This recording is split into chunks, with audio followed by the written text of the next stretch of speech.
سڵاو هاوڕێیانی ئازیزم، بەخێر بێنەوە بۆ کەناڵی بریز ڕەسوول. ئەمڕۆ لە کەنەداوە لەم وڵاتە جوان و قەشەنگە لە خزمەتتاندا دەبم بۆ ئەوەی زیاتر ئاشناتان بکەم بە وڵاتی کەنەدا. وڵاتی کەنەدا جوانترین و قەشەنگترین و دڵگیرترین وڵاتە لە ڕووی سروشت و پێکاتەکەی و دیمەنەکانیش خۆیان دەدوێن. وڵاتی کەنەدا دووەم گەورەترین وڵاتە لەسەر ڕووی جیهان لە دوای وڵاتی رووسیا و ڕووبەری زەویەکەی 9.985 کیلۆمەتری دووجایە و ژمارەی دانیشتوانەکەشی زیاتر لە 38 ملیۆن کەسە. وڵاتی کەنەدا سەرۆکوەزیرانێکی تا بڵێ ژیر و عاقڵ و زیرەک و مرۆڤدۆستی هەیە و ئەویش جەنابی جەستن ترۆدۆیە. لە وڵاتی کەنەدا دوو زمانی فەرمی هەیە لە دام و دەستگا حکومیەکان و زمانی یەکەمیان زمانی ئینگلیزی و زمانی دووەمیان زمانی فەڕەنسیە. هەرچەندە بەگشتی خەڵک لەم وڵاتەدا زیاتر لە 260 زمان قسە دەکەن و بەو پەڕی ئازادیەوەش.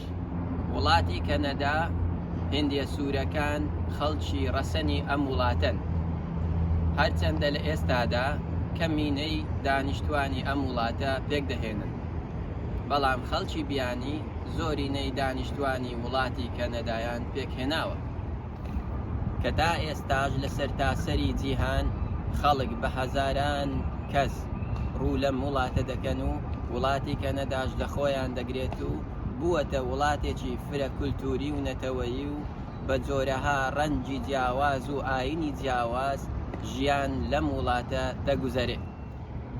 وڵاتی کەنەدا لە 10 پارێزگای جیاواز و 3 هەرێم پێک هاتووە. پارێزگاکانیش ئەمانن: یەکەمیان بریتیش کۆلۆمبیا، دووەم ئەلبەرتا، سێیەم مانیتۆبا، چوارەم سسکاچوان، پێنجەم ئۆنتاریۆ، شەشەم کۆبێک، هەفتەم نیوفنلاند ئەند لابرادۆر، هەشتەم نیو برونسویک، نۆیەم نۆڤە سکۆشیا، دەیەم و کۆتایی پرینس ئێدوارد ئایلەند. هەروەها هەرێمەکانی وڵاتی کەنەداش سێنە: یەکەمیان یوکۆن، دووەمیان نۆرث وێست تێریتۆریس، سێیەم و کۆتاییش نونەڤوت. پارێزگاکانی کەنەدا خاوەن دەسەڵاتی خۆیانن، چونکە حکوومەتی کەنەدا بەخشیویەتی بە هەر یەک لەم پارێزگایانە و چەند دەسەڵاتێکی تایبەتمەندی خۆیان هەیە. و لە هەمان کاتدا حکوومەتی کەنەدا تەواوی دەسەڵاتی بەسەریاندا هەیە و بە پێچەوانەشەوە حکوومەتی کەنەدا دەسەڵات و بڕیار بەدەستی تەواوی خاچی وڵاتی کەنەدایە. بەڵام هەرێمەکانی وڵاتی کەنەدا ڕاستەوخۆ سەر بە دەسەڵاتی حکوومەتی فیدراڵی ئەم وڵاتەن و فەرمان و دەسەڵات هەر لە حکوومەتی فیدراڵیەوە وەردەگرێت. بەگشتی کەش و هەوای وڵاتی کەنەدا باراناوی و بەفراویە و لە زستاندا پلەی گەرمی دەچێتە ژێر سفر و تاوەکو لە هەندێک پارێزگادا لە ناقیس 45 بەرزتر دەبێتەوە. بەڵام لە هەرێمی بریتیش کۆلۆمبیا کەش و هەوایەکی مامناوەند و خۆشی هەیە و ئێستا من لە بریتیش کۆلۆمبیامە و کەش و هەوایەکی گونجاوی هەیە.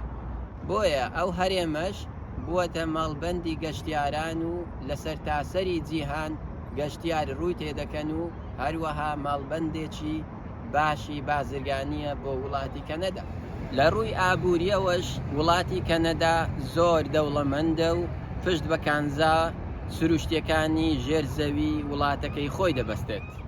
لە ڤیدیۆیەکی تردا دێمەوە خزمەتتان بۆ ئەوەی زیاتر یەک بە یەکی پارێزگاکان و هەرێمەکانی وڵاتی کەنەداتان بۆ باز بکەم و زانیاری زیاترتان پێشکەش بکەم. بیرت نەچێ لایک و سەبسکرایبی کەناڵەکەم بکەی، کەناڵی بریز ڕەسوول، بۆ ئەوەی زیاتر ئاگاداربی لە ڤیدیۆیەکانی داهاتوومدا و سوودمەند بن تایاندا. تا ڤیدیۆیەکی تر و لە شوێنێکی تری دڵڕفێن لە وڵاتی کەنەدا دێمەوە خزمەت ئێوەی ئازیز و خۆشەویست. سپاردەی خوای میهرەبانتان دەکەم و خواتان لەگەڵ.